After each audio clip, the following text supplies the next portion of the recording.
Kenapa tu? Tak ada apalah. Suka tengok je. Thank you so much tau. Semalam completekan IT ke star.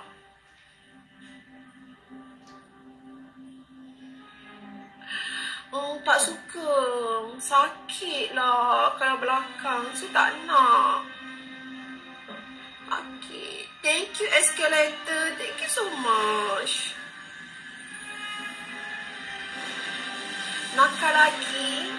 I tak boleh lah nakal lebih-lebih kat sini. I kena simpan untuk abang kan. Dengan korang tak payahlah sikit-sikit lah. Abang kan thank you. Dengan korang, I cuma bagi sikit je. Bagi korang daripada macam ni, dia naik 180. Okay, cukup lah. Nak juga, I bagi yang top contribution je, sayang. Penatlah, I nak layan semua orang. I bukannya nak buat gembeng, nak layan semua orang.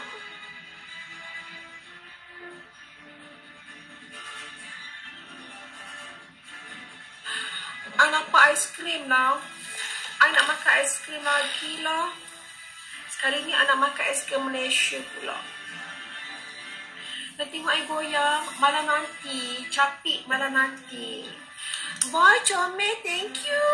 Boy, you very, you really cute.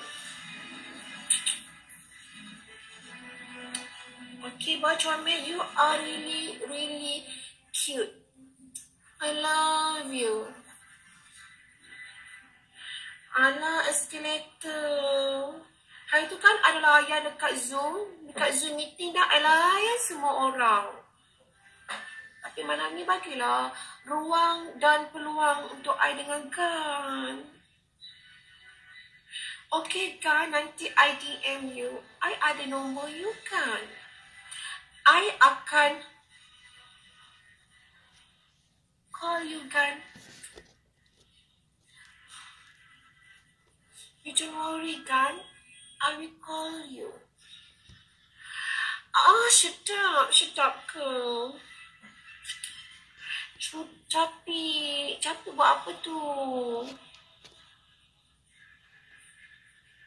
Nak I kena bagi yang highest contribution. Priority pada highest contribution. Keutamaan diberikan pada mereka yang sawir paling tinggi. Man, sayang, thank you, abang. Abang always support Rose. Thank you so much, abang. Nicholas, kenapa?